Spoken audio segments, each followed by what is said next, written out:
What is up, everyone? Welcome back to another episode of Hockeytown University. You are here with me once again and your beautiful co-host, Zack and Derek. Derek, what's going on, buddy? I know we're a little late on this recording. It's bright and early, sunshine morning on this beautiful Monday, but how we doing today? Oh, buddy, doing pretty well. As you can tell, I'm not in my usual little corner of my room. I am in a brand new bedroom right now because we ended up moving out of our place, and our new place doesn't open up for another 2 weeks. So, back at home with the girlfriend's parents. Woo! And after moving all weekend, my body is in pain. I got an fender bender. It's just amazing. I loved it. Zach, how was your weekend going, buddy? Oh, I had way too much going on. I don't want to go into great details, but remember when we were homeless in college for like 2 weeks and we had to squat in that random apartment and all we did was just go to the library to drink our souls away? Yes, Kind of unfortunately, I remember this. kind of same situation you're in now. It's just so funny how things just kind of come back to you, right? But yeah, other than that, my weekend was good. Did a whole lot, nothing really to go over, but let's just go ahead and kick things off. Today's going to be a pretty quick episode based on the way I'm speaking. I'm speaking really fast. Not too much time on our hands. We all got stuff that we need to do, but let's go ahead and jump right into it. So we have around the league news, Red Wings news. That'll tie into our main topic based on the title, as you guys can see there. So let's take a moment and appreciate things. Why don't you go ahead and hit that subscribe button if you're new. If you're returning, we definitely appreciate y'all for stopping by again. Make sure you are hitting that like button. It really does go a long way for us on this YouTube algorithm. If you guys are on Spotify, make sure you are rating us 5 stars and that you save us on your playlist for future episodes. We really do appreciate that. The frown turns upside down. Yes. Smiles. We like it. We like it around here, Derek.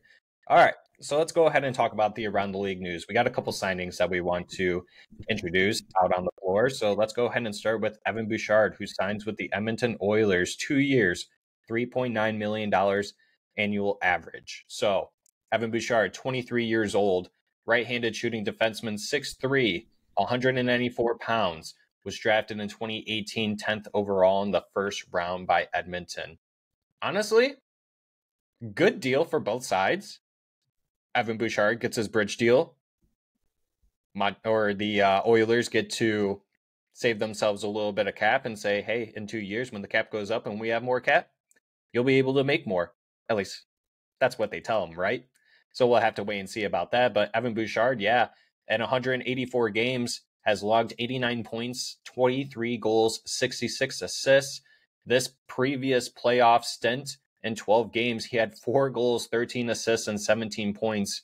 And in 21-22, he had 9 points in 16 playoff games. But these last 2 years have been huge for Evan Bouchard. This past season, 82 games, 8 goals, 32 assists for 40 points. And 21-22, he put up 12 goals, 31 assists for 43 points. What do you think of the signing, Derek? Initial reaction to it? I mean, initially they got a good defenseman. Sorry, I'm trying to get used to these new front teeth I just got put in this week. They're kind of annoying me. I lost my gap, but from what I'm seeing, like you said, it's a good bridge deal. Like from what he does, especially in the playoffs, like regular season, he does well. Especially last season, half a point a game. You can't really be upset with that, especially with a defenseman. But man, his playoff capabilities for the past 2 years, especially this last year, blowing the screens off the door. Let me tell you, 17 points in 12 games and then 8 points in 16 games in your first playoff run. That's exactly what you want to see from a defenseman in this league right now, especially at that top tier when you're competing for the Stanley Cup. Pretty damn good if you're going to ask me. So the deal he got right now, not bad at all. And like you said, when the cap goes up, Edmonton's probably going to be shoveling a bunch more money out for him at this point because as long as he keeps this going for the next 2 years, does even better, that's a bunch more money coming his way for being an exceptional defenseman. So he's all, from what I've seen in highlights and whatnot, an all-around great player too. So that's a good first overall pick for them back a couple years ago. So good deal. Good deal, I would say. Yeah, not to ruin anyone's week with this, but in 2018, that was the Philip Zadina draft that we drafted him at 6th overall, and Evan Bouchard was drafted 10th. So we definitely could have had a Moritz Seider and an Evan Bouchard potentially leading our number 1, number 2 spots on the right-handed D side. So sorry to do that to y'all, the Red Wings fans out there. But yeah, no, much like you said, Derek, yeah, this is a great bridge deal for the Edmonton Oilers. I do think that Evan Bouchard could have garnered a little bit more money if the term was there, for sure. But yeah, in 2 years, once a cap is over $90 million, like it's projected to be at $92 million based on cap friendly, he's going to be getting that bag that Moritz Seider could potentially be getting as well after this year. I'm expecting it to be anywhere from 7 to 9. We'll just have to wait and see if he can continue his output, his production levels being where he's over a 10 goal per game player and getting anywhere from the 50 to 60 points. My only concern is how much is it attributed to having a McDavid and Draisaitl on your team, but at this point, it doesn't really matter. I do think that he can quarterback a power play. I do think that he is the top pairing defenseman at this point, even at the age of 23. These young players that are coming in and just dominating, this is exactly what you need and what you look for in a type of player to overtake the team, especially if you do end up losing a Connor McDavid or a Leon Draisaitl on your team. So good looks on him. I do think, like I said, that he will continue his output even if you didn't have those two players. So that's good looks on him. Let's go ahead and talk about the next player who signed their contract, which would be Brandon Hagel with the Tampa Bay Lightning, who is a 25-year-old left winger, shoots left, 6 foot, 175 pounds, who was originally drafted back in 2016 by the Buffalo Sabres in the 6th round, 159th overall. He was unsigned by Buffalo. Then he was picked up by the Chicago Blackhawks, who signed a 3-year deal with him back in 21-22 season, making $1.5 million. And then he ended up getting traded back in March 18th, 2022 to the Tampa Bay Lightning. And what Chicago got in return was Taylor Radish, Boris Kachkalk. How do I know, boy? 2023 first. Yeah, 2023 first round pick from Tampa Bay, which ended up being the 19th overall pick in this past draft. And they were able to get Oliver Moore. And they also got a 2024 first round pick, which is conditional. It's top 10 protected. So looking at the trade, Chicago won this trade, in my personal opinion, not shooting down Brandon Hagel, but he was able to secure the bag, honestly. So good for him. It was a win for him. He was able to sign an 8-year deal, $6.5 million annual average, like I said, for those 8 years. And then by 26, 27 into 28, he has a no trade clause. And then once those 2 years end in 28, 29 season, and then turns into a move no trade clause up until his contract ends in 2032. His signing bonuses for the first 2 years are pretty lucrative. And then next 2 years, he gets nothing. And then the last 4 years of his contract, he gets $1 million in a signing bonus. So good for him for securing the bag. Like I said, I mean, he had a breakout year this year. In 81 games, he put up 30 goals, 34 assists for 64 points. Was a little lackluster in the playoffs. I mean, he was almost a point per game player. 6 points, 1 goal, 4 assists. So, yeah, a little lackluster. And the season before that, in 77 games, he put up 25 goals, 19 assists for 44 points. Is this something that he can continue doing points-wise? What were your initial reactions to the signing, Derek? I mean, watching him from when not really watching him, but seeing his highlights and what he did before he even got drafted by the Sabres and all that weird stuff happened, he was a crazy point-producing player for, it's like the Red Deer Rebels, I believe it was. He had 102 points going into his draft year, which is insane to see. I don't know how the Sabres didn't end up actually signing him. I feel like there is something in there that could have been good, even though it is WHL, but who else came from the WHL this year? Bouchard. Come on, we're good. And the fact is, he didn't do too much in Chicago. I mean, his last year, 37 points in 55 games. Not bad at all, especially for a crumbling team like Chicago has been. And he just ended up producing the way that you just hope you do when you get transferred to another team like this. He didn't pop off right away at the end of last season or 2 seasons ago with Tampa, but he was part of that team that made the run to the Stanley Cup Finals again. Too bad the Avalanche beat them, but that's a whole different topic for a different day. And then he blew up this season, 64 points in 81 games. He's truly trying to show that the money he is getting paid is he's worth it. And if he can continue to produce at 64 or higher, I believe that Tampa got a good deal for it. Chicago ended up getting a good deal because obviously they got Oliver Moore with that pick late in the first round, which I really hate to say that they got helped out again because they already had enough help with the first pick. But yeah, it is what it is at that point. But yeah, I think all around everybody in the three components, Tampa, Chicago, and Hagel here, they all got away with a pretty good deal right now.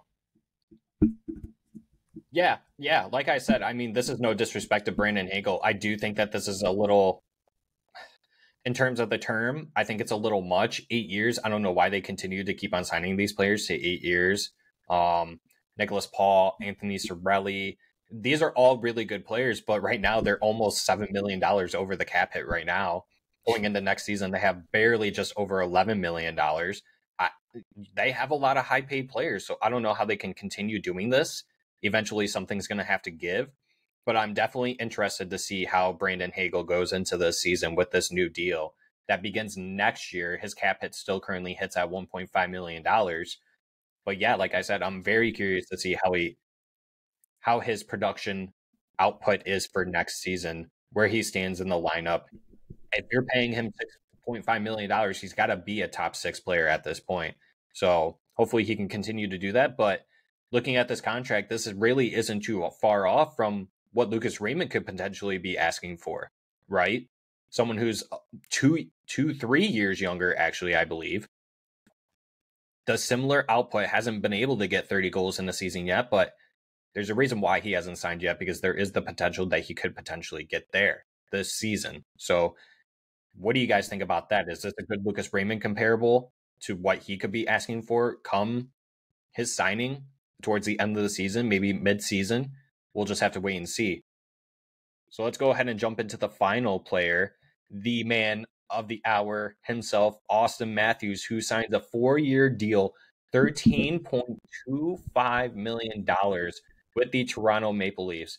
Now, a lot of people, like Derek mentioned before actually this recording, where this is pretty much a max deal, while the NHL doesn't have a salary ceiling to where you can only sign a player to too much, kind of like how the NBA runs it. But let's just go ahead and call it a max deal, because this is pretty much what it is. And I don't know what it is with Auston Matthews. Like, his agent is just a wizard at this point. Like, his first deal was 5 years. Now it's 4 years. That'll take him until he's 29. So right at the peak of his development as a player, his peak overall. And I think this is a win for Auston Matthews. I also do think that is a win for Toronto, based on how much that they only have to spend on him. Because I do believe that if he were to go to a different team after his final year of his contract at $11.6425 million, he was going to garner closer to $15 million. So I do think that they got a little discount on him. What's your initial reaction to this contract? It's a lot of money, Zach. I wish I was getting paid that much to do literally anything. But he's one of the top players in the league, and he got, like you said, his agent has some magical mitts on him to produce something like this for him again at 4 years at this amount, because after 29, he's getting a new deal where he's going to get ungodly more money because he's still going to be in his prime. And he can probably do another 5 or 6 year deal at something stupid. And the good part is, like you were talking about, how he could have went somewhere else and probably would have got $15 million. But the good part with him is, if you all look at his stats, Auston Matthews hasn't had a healthy full season since his draft year. And the fact is, with this signing he does with Toronto, 93% of it is pretty much bonuses that are guaranteed to be to him.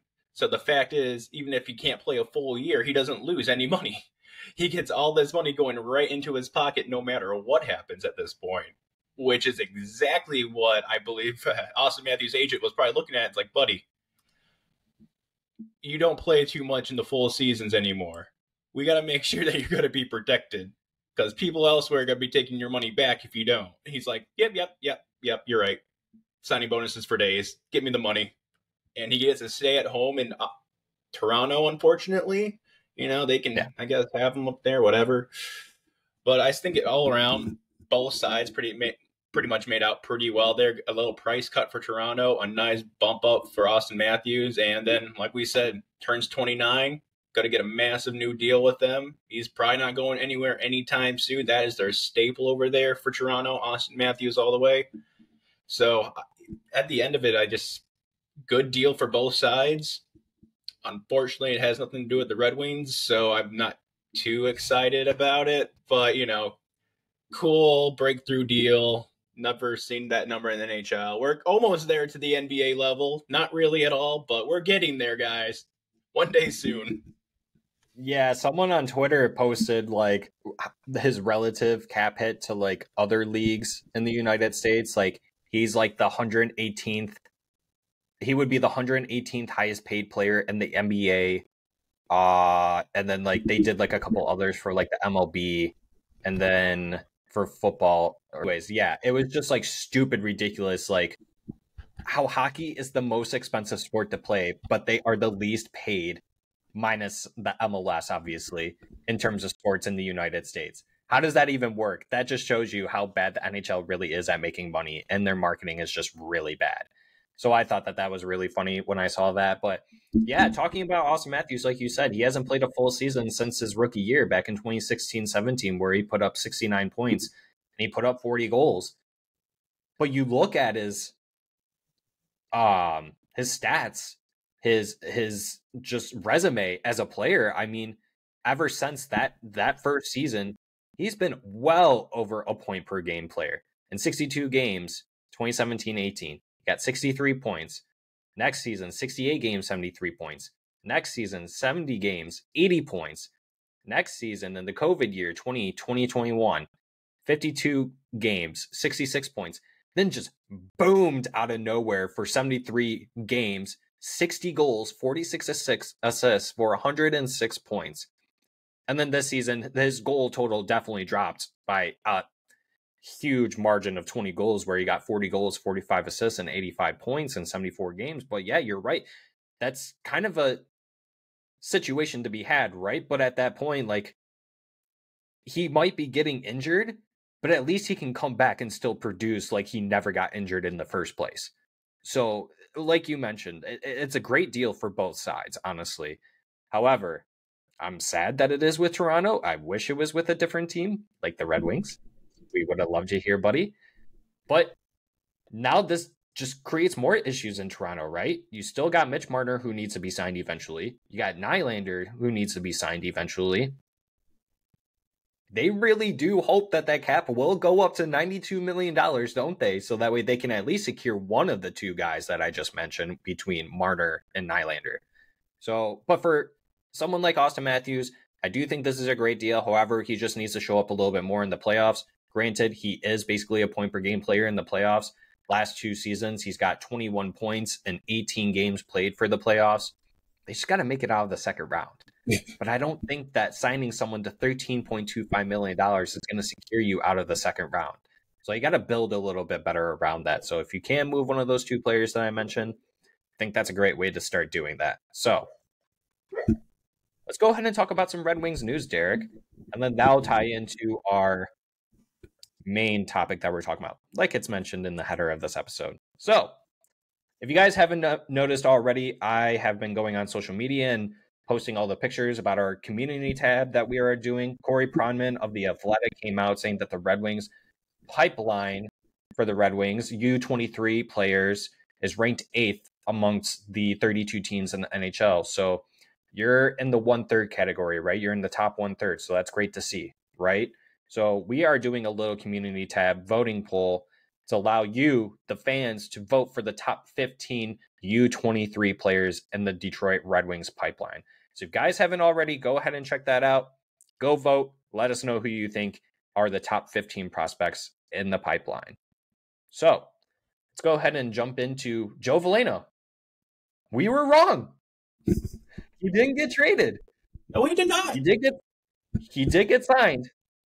But honestly, not what I was expecting. A 1-year, $825,000 prove-it deal. Initial reactions to that signing, Derek. I mean, obviously, from what everybody heard me say the last episode I was on, I thought he was going to be traded. So I was a little surprised to actually see that Stevie tossed out some cash to him to try to see if he can make it one more year. I mean, am I upset by it? Not at all. It's not a big hit to the team. It's pretty much you're here. Show us what you can do, and if you can do it, we'll sign you to another deal. If not, obviously, we know what's going to happen. I mean, I'm not upset. Veleno has popped off multiple times, and if he can continuously do that in the league, and just not have it a one-time thing every 5-6 games, and continuously does it throughout every single game, bada bing, bada boom. I'll toss out a couple of million to keep him there for a few more years, especially as our fourth line center bumping up and down, especially with our new guys coming in. Like, you know, I just blinked on who our new guys are. Yeah, Nate Danielson. Yeah. That's bro. Like, hey, why are these names just disappearing from my mind instantly? But yeah, it'd be a nice little switch out for those guys too for the year, because I can see them. Obviously, I don't know if Veleno is going to be the fourth line center this year, because obviously we've already built some decent stuff in our core now, I would say. So he's probably that fifth line center most likely, coming up when injuries happen and whatnot. But hey, as long as he gets some playing time, I want to see what he can do. So I'm not upset about this at all. Doesn't hurt the team. It possibly just helps us. So it could be a good little bump for him and bump for us. So yeah, a little bit of background information on Joe Veleno. Joe Veleno is 23 years old, shoots left. He's a centerman, 6'1", 191 pounds based on Cap Friendly that they have here. Was drafted in 2018, 30th overall in the first round by Detroit. Former Ken Holland draft pick with Tyler Wright.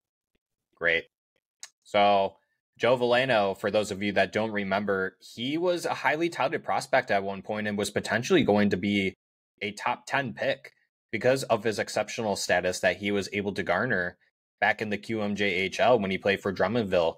That kind of slowly dripped off. I'm not exactly sure what the reason was for that, but you look at his numbers in his draft year, he was able to put up 79 points in 64 games, which is pretty good. And then his draft plus 1 year after being drafted in the QMJ, in 59 games, he put up 42 goals, 62 assists, and 104 points overall.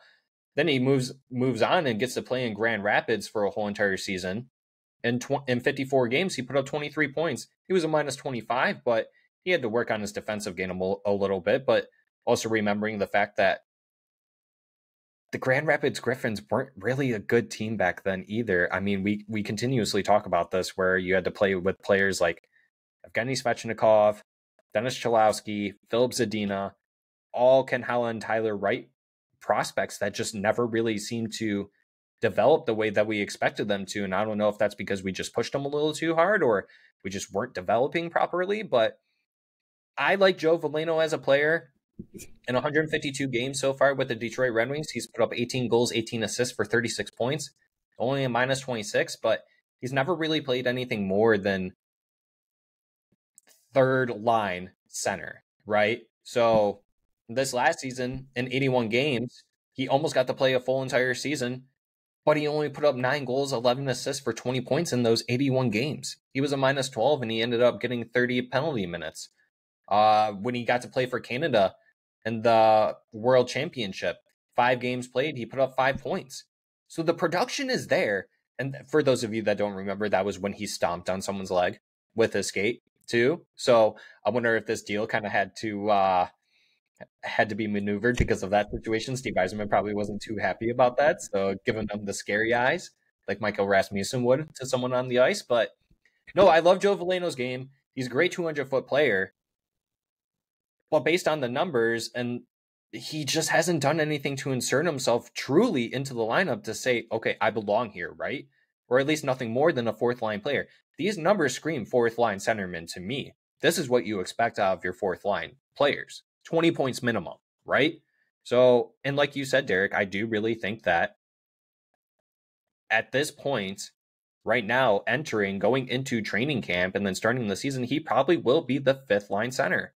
He will be the extra man, unless for some reason there's an injury in training camp. or he just does something to show that he truly does belong. I don't know how much longer we can really give him other than this 1 year.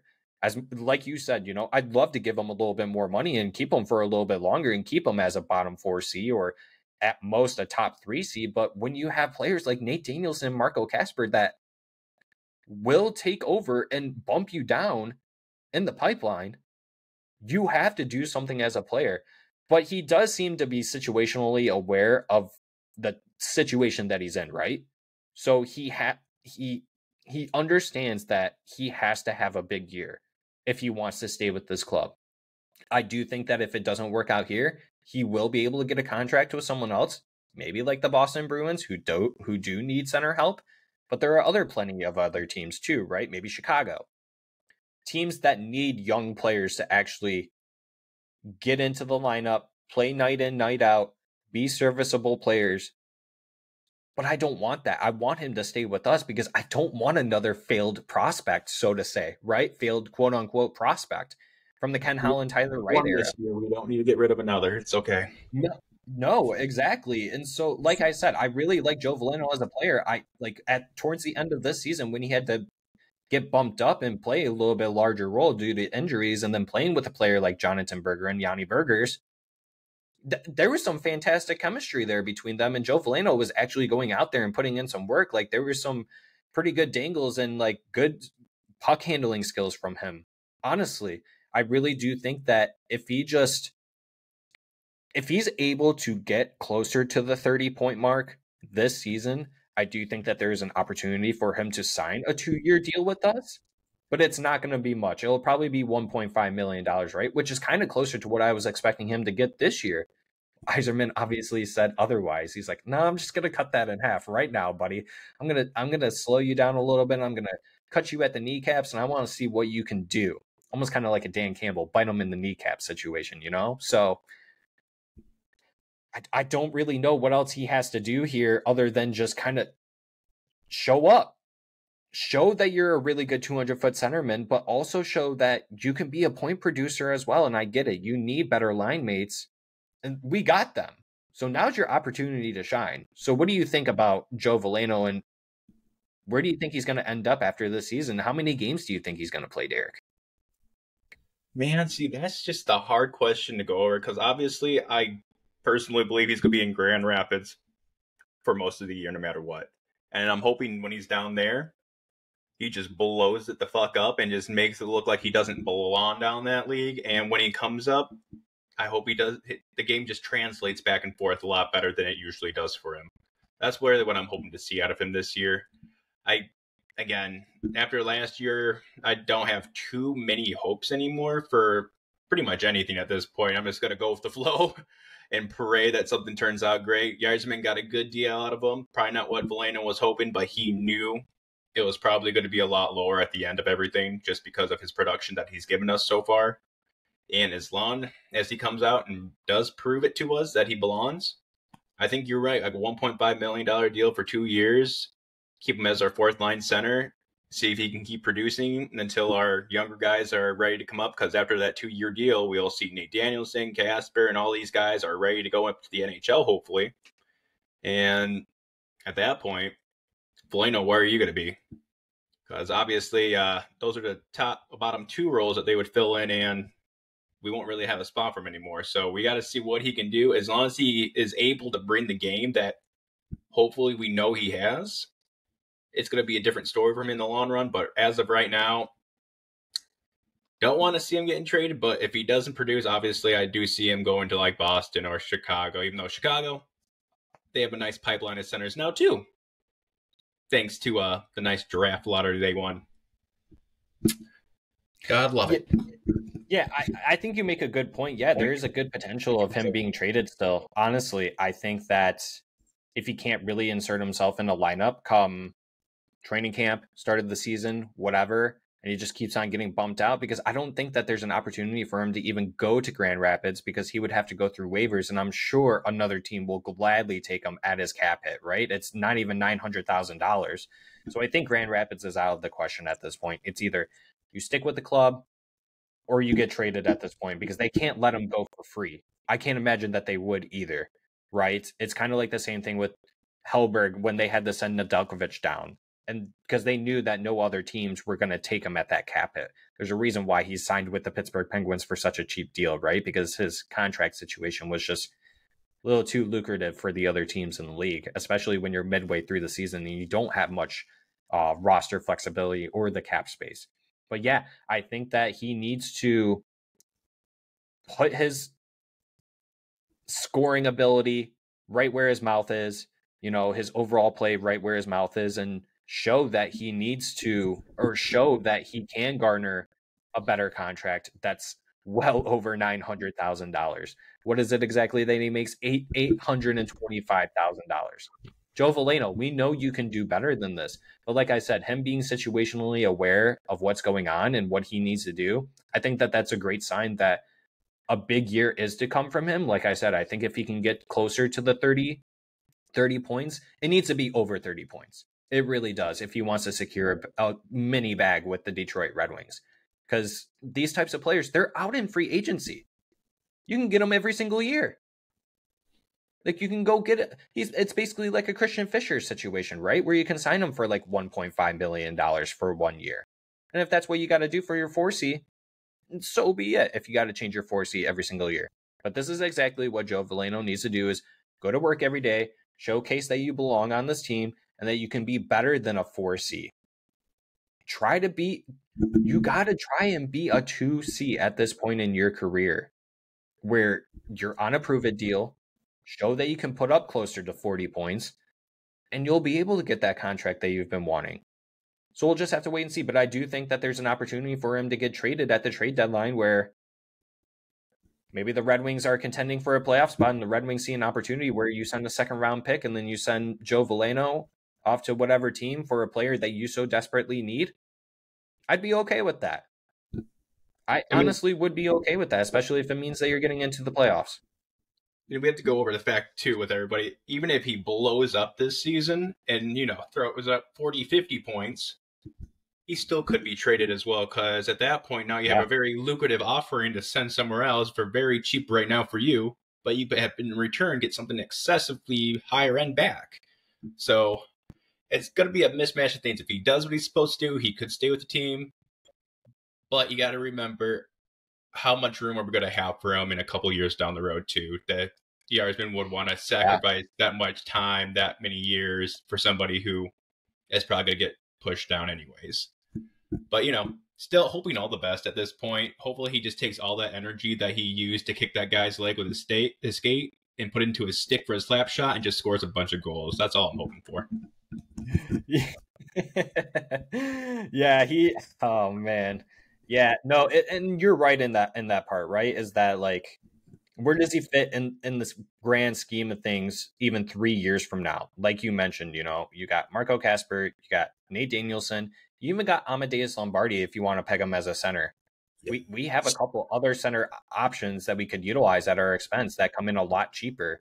And I just feel like at this point in his career, it seems like that he's getting bumped down just based on hype of these prospects that we have, because we have so many of them now. So we'll just have to wait and see. It's just another one of those situations. All right, Derek, let's go into the last topic of the evening. Let's go ahead and talk about the prospect tournament roster, which was released sometime last week. I don't have the exact date yet, but it definitely got us excited because we're all going to that, right? So I'll just kind of gladly go over some of the names that are on here, and I'll start from the forwards going all the way down to the defensemen and to the goalies. So for forwards, you got Riley Sawchuk, Nate Danielson, Carter Mazer, Matyas Milovsky, oh boy, Dean Lucas, Alexander Doset, Emmett Finney.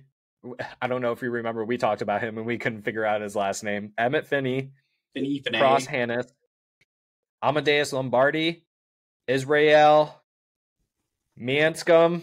I'm so sorry. Nick Sema, Elmer Soderblom, Jake Uberti. Oh boy, Marco Kasper for the forwards. For the defensemen, you got Andrew Gibson, which I'm actually quite excited to see him play. Antti Tuomisto, William Wallander, Connor Punnett. Oh boy, Finn Harding. Oh, we got 2 Finns in here, technically. All right, nice. I like that. Jackson, DeSouza, Tanias, Matherin? Oh, boy. You I am guys are not going to really judge giving... you or correct you on any of these, so Oh, my it's okay. goodness. Yeah. Someone correct me if I'm wrong, if I'm pronouncing these wrong. Please, I would love to know so that way I can say them right the next time. And then for goalies, you got Sebastian Kosa, Jan Bednar, Lucas Matika. I go with that. All right, we'll go with that. Yeah, we'll go with that. All right, so yeah, basically the notable names on this list are very simple. You got Nate Danielson, Carter Mazer, Doset, a late bloomer. Obviously, I think it was the OHL that he played out of with Amadeus Lombardi. I could be wrong, but he put up well over 100 points last season, so that's going to be exciting to watch him play. You got Cross Hannes on here as well.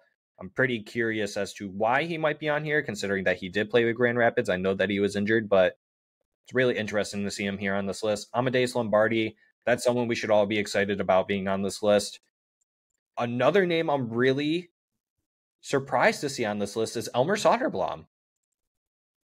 He already got NHL. No, it's great to see that, like, for us, right? We get to see him play for the prospect tournament, but he already got to play in 21 NHL games last season. He got to play quite a few games for the Grand Rapids Griffins before obviously getting injured, but I'm not exactly sure what the mindset is here. I don't know if it's because they just want him to get reacclimated with playing before going into training camp, but I just think it's kind of weird that he's on this list, but I like it. And then obviously Marco Kasper. And then for the defenseman, yeah, you got Andrew Gibson, I'm really excited about. He was a newly drafted player, so I'm excited to see him play. Antituomisto, Wallander. I would say I'd be excited for these other guys, these other 4, but I don't even know who the hell they are. So I'm excited to see them. Hopefully they can kind of show us what they're all about. And then for goalies, you got Sebastian Kosa, Jan Bednar, and then the other guy. Derek, is there anyone that you wish that was on this roster, or are you surprised that's not on this roster? Well, what I texted you earlier when I freaked out a little bit once I looked at it, where is ASP? He was the first name. Nate Danielson and ASP were the names I read on Octopus Flower saying that they were probably going to be there. And I'm like, I am so excited. And then we all realized something. Something else starts the exact same day as the tournament does. And what is that, Zach? The SHL regular season. Yeah. Freaking SHL starts on the September 14th. So it's like, of course they do that to us. Now we can't see ASP in the prospect tournament now because he's going to be playing for the Swedish Hockey League because they start so much earlier than all of us, which I am not upset about because that means hockey's starting. But dang, the one person I really wanted to see, one of our right-handed defensemen that we just drafted. But hey, you got Gibson coming in. I'm happy about that. And we still have Nate Danielson there. So that's really cool to see those fresh feet out there on the ice.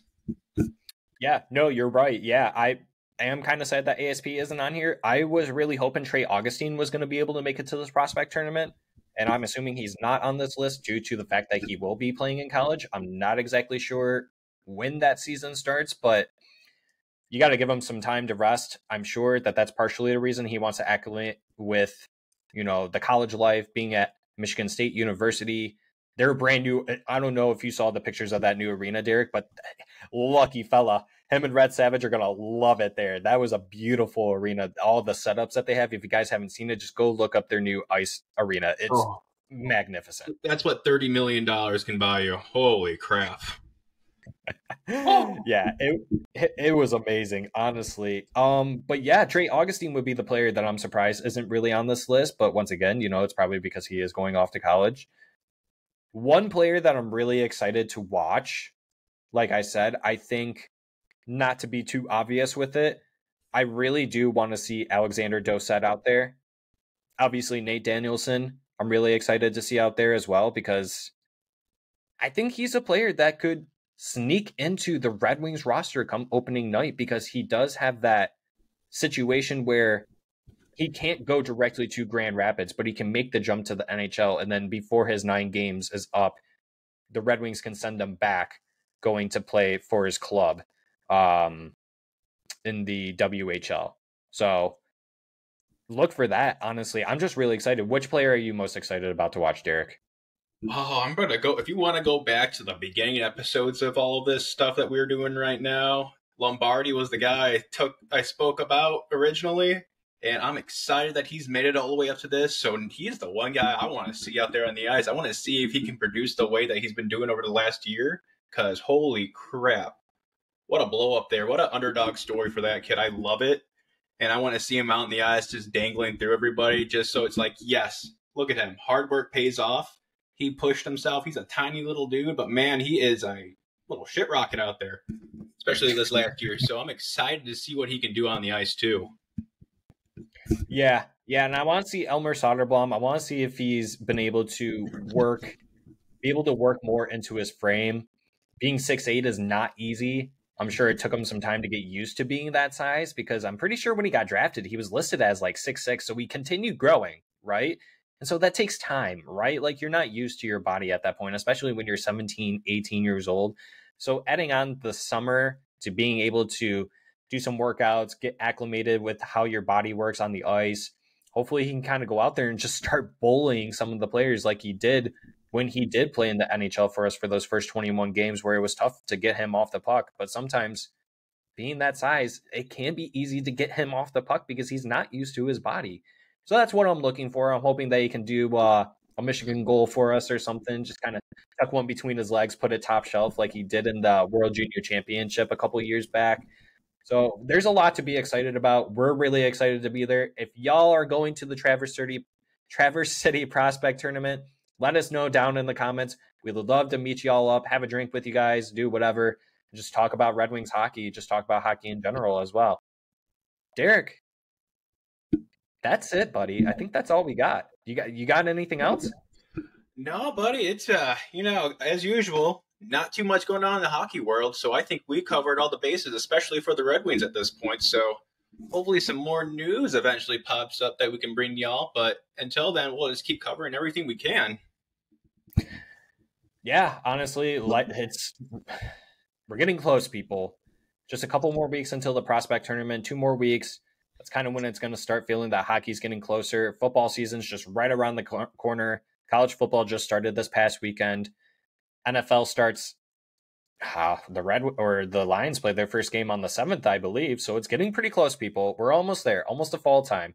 I keep on wanting to pull out my fall decorations and shit, So I'm that guy. I'm the Halloween guy. I love Halloween, so I'm getting really excited for that. Her and I will go to at home or not at home, Home Goods, and go shopping for fall and Halloween stuff together. And then you'll come home and you'll be like, "What the hell did you guys do?" We destroyed your makeup cabinet. Just at that point, I knew it was going to happen. All right, y'all. Enough about shopping for Halloween and fall stuff. That's definitely all we got today. Derek, give us your final thoughts, buddy. Oh, let's go Red Wings. Hopefully the Yzer plan is still moving on its tracks. I don't see it falling off anytime soon, and hopefully everything just falls into place for us, and hopefully we'll see you guys all up at the prospect tournament, and we can have a good old time up there screaming at 17 and 18-year-olds, because remember, that's what they are. My final thoughts are basically exactly what Derek said. If you guys are going up there, make sure to let us know down in the comments. We would definitely like to meet up with y'all, meet y'all in general, and just talk about Red Wings and hockey related stuff. But yeah, and scream at 17, 18-year-olds, because that's what grown adults do, right? To scream at kids. Do better. All right, yeah, go Red Wings. Eyes are playing still in effect, stronger than ever, and looking forward to the next episode. As a reminder, go ahead and hit that like button. Make sure you're hitting that subscribe button as well, and rating us 5 stars on Spotify, however you watch and listen to us. We definitely appreciate it. And until next time, we'll see you guys next weekend on Hockeytown University. Bye-bye. Bye, y'all.